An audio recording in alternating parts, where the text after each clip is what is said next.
What if suffering isn't a mistake in life, but its very essence? What if every joy, every desire, every dream is only a short escape from an ever-persistent undercurrent of pain? This isn't just a dark thought. For Arthur Schopenhauer, it's the most honest way to see the world. Arthur Schopenhauer, the 19th century German philosopher, didn't try to sugarcoat life. While others searched for meaning, happiness, or salvation, Schopenhauer looked straight into the heart of existence and found one thing pulsing at its core: suffering. But he didn't stop there. His philosophy forces us to ask, why do we suffer? What does pain reveal about who we are? And can we ever escape it, or is it the price of being alive? Before we dive into his powerful and unsettling insights, consider subscribing if you're drawn to deep, thoughtful reflections on life, philosophy, and the human condition. Your support helps us keep asking the questions that matter.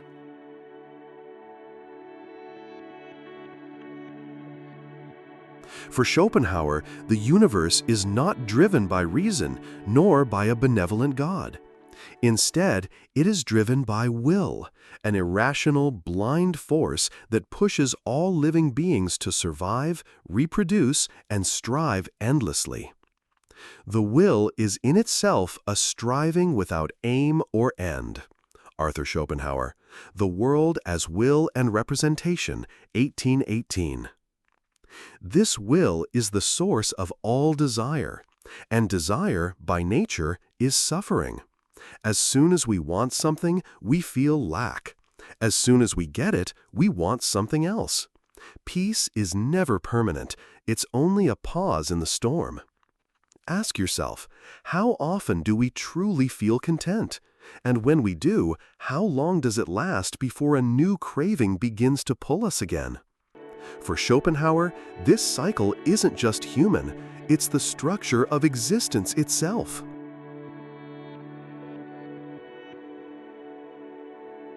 One of Schopenhauer's most disturbing and honest claims is this: pain is positive, pleasure is merely the absence of pain. The world as will and representation. This reverses how we usually see the world. We think pleasure and joy are real things, and pain is an interruption. But for Schopenhauer, it's the other way around.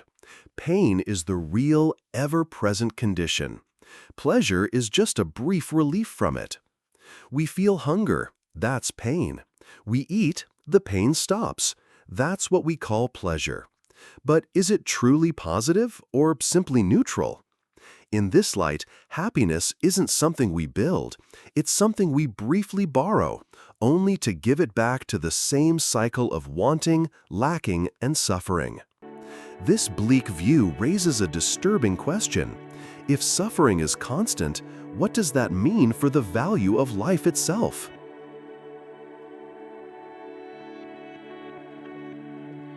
Unlike animals, humans are aware of their suffering. We don't just feel pain, we reflect on it, question it, remember it. This consciousness, Schopenhauer believed, is both our curse and our greatest power. A man finds himself, to his great astonishment, suddenly existing, after thousands and thousands of years of non-existence. He lives for a little while, and then, again, comes an equally long period when he must exist no more. Schopenhauer, Studies in Pessimism, 1851. In that short window of existence, we are haunted by longing. We chase love, meaning, achievement.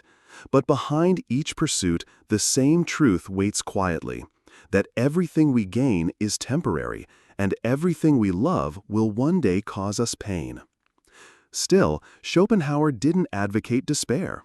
He believed this deep awareness could lead to compassion, because when we understand suffering, we see it in others too. We stop demanding happiness and start seeking understanding. So here's the paradox. The more we become aware of suffering, the more human we become. Does that make suffering a teacher or merely a sentence? To Schopenhauer, suffering wasn't a flaw in the design of life, it was the design. And yet, by confronting it without illusions, he believed we could begin to live with a kind of clarity, and maybe, even, with unexpected grace.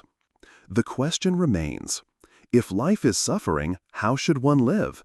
Should we resist the will, renounce desire, or is there a deeper beauty in the very act of enduring? Do you agree with Schopenhauer that suffering is the true essence of life? Or is there something he missed, some hidden current of meaning beneath the pain? Let us know in the comments. If this reflection stirred something in you, consider subscribing and liking the video. It helps us keep asking the questions most are afraid to face.